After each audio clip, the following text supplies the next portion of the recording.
Ionic compounds की जो properties हैं, देखिए जो किसी चीज की प्रॉपर्टीज है ना, किसी भी कंपाउंड की, वो उसकी बॉन्डिंग पे डिपेंड करती है कि किस किस्म का उसमें बॉन्ड पाया जाता है। तो वो जो बॉन्ड है वो उसकी प्रॉपर्टीज को इफेक्ट करता है, ठीक है। मिसाल के तौर पर आयनिक कंपाउंड की जो प्रॉपर्टी है, सबसे पहले कि हाई मेल्टिंग और बॉइलिंग पॉइंट होता है, ठीक है।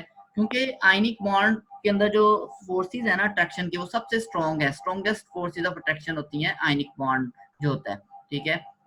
तो जितनी ज्यादा अट्रैक्शन की फोर्स मजबूत होगी, उतना एटम्स या आयंस एक दूसरे के करीब होंगे, और जो चीज जिसके अंदर जो कॉन्स्टिट्यूएंट एटम्स और आयंस करीब होते हैं वो चीज सॉलिड होती है।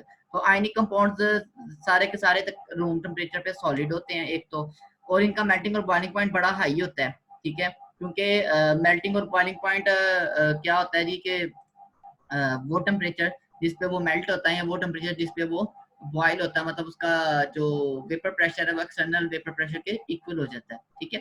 तो इसको बॉयल करना और इवेपोरेट करना जो ना वो मुश्किल हो जाता है, ठीक है। तो इसकी एग्जांपल ये है कि जो सोडियम क्लोराइड है आयनिक कंपाउंड, उसका मेल्टिंग पॉइंट जो है वो 800 डिग्री सेल्सियस है और उसका बॉइलिंग पॉइंट 1465 डिग्री सेल्सियस है, ठीक है। अब इतना हाई मेल्टिंग और बॉइलिंग पॉइंट है इसका। इसके मुकाबले में अगर आप देखेंगे, जब हम कोवलेंट कंपाउंड्स पढ़ेंगे तो उनके तो बड़े मामूली पानी का 100 डिग्री सेल्सियस बॉइलिंग पॉइंट है, 0 मेल्टिंग पॉइंट है, ठीक है। इसी तरह से अल्कोहल का 78 डिग्री सेल्सियस है बॉइलिंग पॉइंट। तो इस तरह से उनके मेल्टिंग और बॉइलिंग पॉइंट बड़े लो होते हैं, जबकि आयनिक कंपाउंड्स के मेल्टिंग और बॉइलिंग पॉइंट बड़े हाई होते हैं। ये एक फर्क भी है कोवलेंट कंपाउंड्स में और आयनिक कंपाउंड्स में। कोवलेंट कंपाउंड्स अभी हम पढ़ेंगे, ठीक है, जिनमें इलेक्ट्रॉन की शेयरिंग होती है, सही है। उसके बाद आयनिक कंपाउंड की एक प्रॉपर्टी है, हार्ड एंड ब्रिटल होते हैं। हार्ड होते हैं, सख्त होते हैं, ठीक है, क्योंकि इनमें बॉन्डिंग बड़ी मजबूत होती है, सॉलिड होते हैं। अच्छा, एक इनमें ये होती है प्रॉपर्टी ब्रिटलनेस, ये आपने पढ़ी हुई है। ब्रिटलनेस क्या होती है? ब्रिटलनेस क्या होती है कि जब हम किसी चीज को तोड़ें, ठीक है, और वो इस तरह से टूटे कि उसमें मतलब बड़ी स्मूथ लेयर बने। मिसाल देता हूँ आपको। मिसाल के तौर पर जब आप कभी फर्ज करें कोई पत्थर है, नॉर्मली कोई भी पत्थर है, ठीक है, उसको आप तोड़ते हैं ना तो वो रैंडमली टूटता है, ठीक है। या आप कोई फर्ज करें कोई खिलौना तोड़ा आपने, या कोई आपने उसका जो ना वो चीनी का बर्तन तोड़ दिया, ठीक है, तो वो रैंडमली टूटता है। रैंडमली टूटने का मतलब उसके किनारे बन जाते हैं, कहीं से वो ऊंचा है, कहीं से नीचा है, कहीं से किस तरह से, ठीक है, वो इस तरह से टूटता है। लेकिन आयनिक कंपाउंड्स जब ब्रेक डाउन होंगे तो ये ब्रेक डाउन होते हैं एक किसी लाइन के अलोंग, ठीक है, एक सीधी स्मूथ लाइन में, ठीक है। मतलब ये कि जब आप इनको तोड़ेंगे तो इनके जो टुकड़े बनेंगे ना, उनकी सतह बड़ी मुलायम होगी, ठीक है, उनकी सतह मुलायम होगी। तो इसको हम कहते हैं, इस प्रॉपर्टी को हम कहते हैं ब्रिटलनेस। ब्रिटलनेस का मतलब होता है कि आसानी से इस तरह से टूटना कि जो फ्रैक्चर है ना वो स्मूथ हो, जहां से टूटा है वो चीज स्मूथ हो, चुभे ना, बड़ी हमवार हो, सही है ना। तो आयनिक कंपाउंड्स इस तरह से टूटते हैं। अब इसकी रीजन क्या है? इसकी रीजन ये है कि आयनिक कंपाउंड बनते हैं पॉजिटिव और नेगेटिव आयन से। हर पॉजिटिव आयन को नेगेटिव आयन ने घेरा होता है और हर नेगेटिव आयन को पॉजिटिव आयन ने घेरा होता है। और ये जो पॉजिटिव और नेगेटिव आयन है ये लेयर्स की शक्ल में, तहों की शक्ल में होते हैं और अल्टरनेट होते हैं, एक पॉजिटिव एक नेगेटिव, एक पॉजिटिव एक नेगेटिव हर तरफ, सही है। मिसाल के तौर पर यहाँ पे देखें, ये नेगेटिव है, ये पॉजिटिव है, ठीक है। अच्छा, अब उसके बाद फिर नेगेटिव और फिर पॉजिटिव,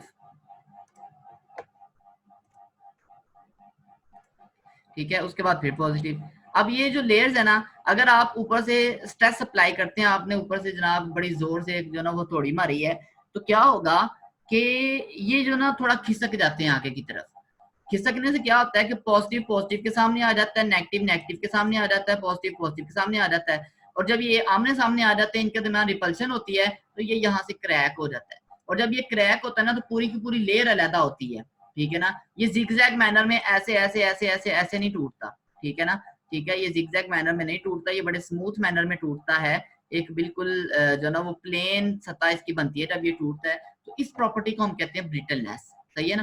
तो ब्रिटलनेस ये एक आयनिक कंपाउंड की प्रॉपर्टी है कि जब ये टूटते हैं तो इनकी सतह बड़ी जो है वो हमवार होती है, और ये जो ना वो एक मखसूस प्लेन के लॉन्ग जो है वो टूटते हैं।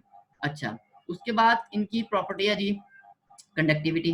कंडक्टिविटी के लिए आपको पता है कि जब किसी चीज को कंडक्टर होने के लिए दो कंडीशंस हैं, या तो कंडक्टिविटी दोनों तरह की, इलेक्ट्रिकल कंडक्टिविटी भी और हीट भी, ठीक है ना। इलेक्ट्रिसिटी कंडक्ट करना और हीट को कंडक्ट करना, ठीक है। तो किसी चीज के कंडक्टर होने के लिए बेसिक कंडीशन ये है कि या तो उसके अंदर फ्री इलेक्ट्रॉन्स हो या उसके अंदर फ्री आयंस हो, ठीक है।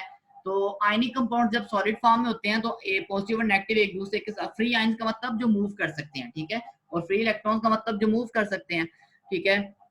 जब आयनिक कंपाउंड सॉलिड फॉर्म में है तो इनके पॉजिटिव और नेगेटिव एक दूसरे से अटैच है, बाउंड है, हिल नहीं सकते वो, ठीक है। तो इसका मतलब ये है कि उनके आयन फ्री नहीं है तो वो नॉन कंडक्टर है। मसलन जो उसके बाद ये है कि कहाँ पे थे हम, कंडक्टिविटी। हाँ, मैं ये कह रहा था कि अगर फ्री आयंस नहीं है तो वो कंडक्टर भी नहीं है। हाँ, अगर इसको पिघलाते हैं हम आयनिक कंपाउंड का, नमक की मैं बात कर रहा था कि अगर आपके पास नमक का एक पत्थर हो, ठीक है, और आप उसको बिजली की तार के साथ लगा दें तो आपको करंट नहीं पड़ेगा, लेकिन अगर वो गीला होगा ना फिर बड़ा जबरदस्त करंट पड़ेगा, ठीक है। तो इस वजह से वो खुश्क होना चाहिए।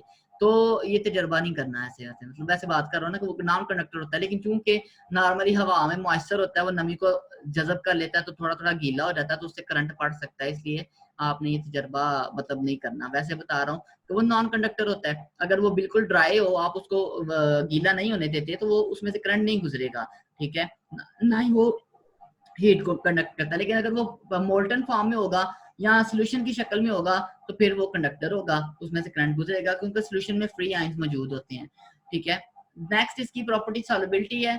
ये पोलर कंपाउंड में सॉल्युबल होता है, ठीक है। पोलर कंपाउंड वो होते हैं जिनके अंदर पॉजिटिव और नेगेटिव जो ना वो होते हैं, जिनके पोल्स होते हैं, एक पॉजिटिव और नेगेटिव, और नॉन पोलर कंपाउंड इनको हल नहीं कर सकते। अच्छा देखिए, जब किसी चीज को हल किया जाता है ना, तो हल करने के दौरान क्या होता है, अब आपके पास जो NaCl है ना वो इस तरह से है, एक Na है, ठीक है, Na, ठीक है, ये Na पॉजिटिव, ठीक है, और एक होता है Cl नेगेटिव। ये आपस में इनकी अट्रैक्शन डेवलप होती है। तो जब आपने इसको किसी चीज में हल करना है ना, तो हल करने का मतलब ये है कि आप सबसे पहले इनको सेपरेट करें, मतलब आप एक फोर्स लगाएं जो Cl को इस तरफ खींचे और Na को इस तरफ खींचे, मतलब सबसे पहले इनकी ये वाली जो फोर्स है ना ये ब्रेक हो, ठीक है, अलहदा करें इनको और फिर इनको चारों तरफ से घेर ले। जो सोल्यूशन होता है ना सॉल्वेंट, उसका काम ही ये होता है कि वो सल्यूट को चारों तरफ से या 6 तरफ से घेर ले। तो पानी, फर्ज करें अगर पानी में डिजोल्व करते हैं ना NaCl को, तो आपको पता है पानी के अंदर दो पार्ट है पानी के, ठीक है, एक तो उसका है हाइड्रोजन, ठीक है, पानी का, और दूसरा है उसका ऑक्सीजन। हाइड्रोजन पे चार्ज होता है पार्शियल पॉजिटिव, ठीक है, और ऑक्सीजन पे चार्ज होता है पार्शियल नेगेटिव, ठीक है। तो अब उससे क्या होता है,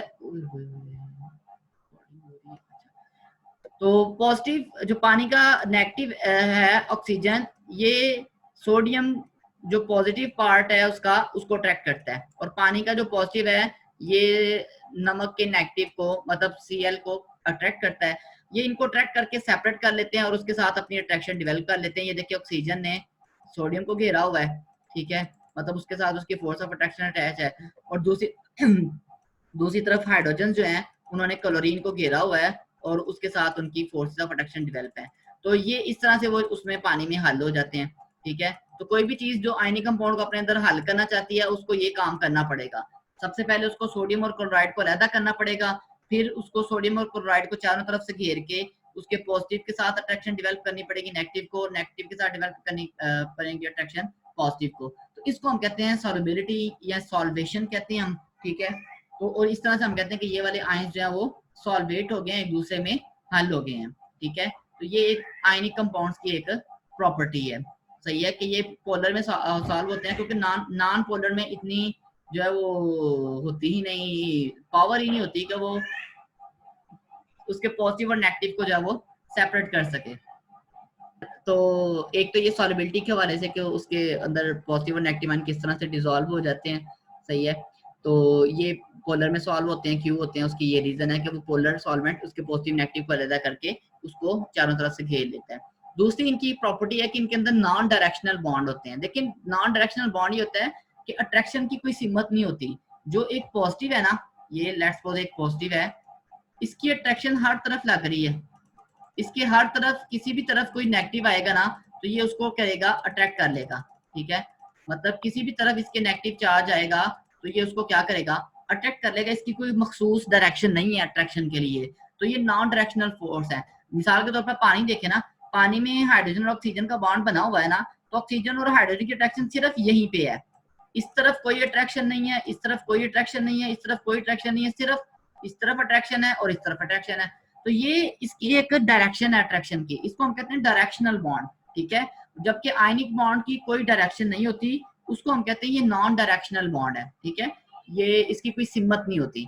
तो ये एक इनकी कंपाउंड की, आयनिक कंपाउंड की प्रॉपर्टी है कि इनके बॉन्ड जो होते हैं वो नॉन डायरेक्शनल होते हैं।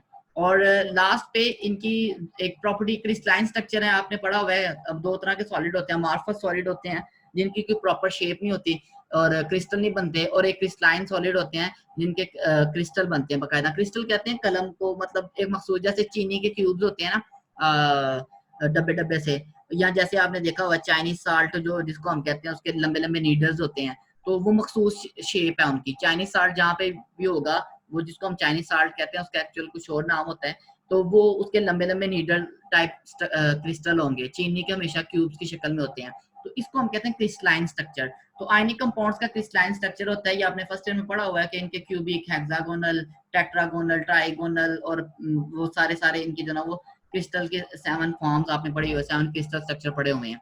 अच्छा, तो एक और इनकी प्रॉपर्टी है कि आइसोमॉर्फिज्म होता है इनके अंदर। आइसोमॉर्फिज्म दो लफ्जों से मिलकर बना है। आइसो का मतलब होता है सेम, ठीक है, ये आइसो का मतलब सेम, और मॉर्फ का मतलब होता है शक्ल, शेप, ठीक है। आइसोमॉर्फिज्म का मतलब होता है सेम शेप। दो डिफरेंट कंपाउंड्स हैं लेकिन उनकी शेप क्या होगी, सेम होगी, उनका स्ट्रक्चर क्या होगा, सेम होगा।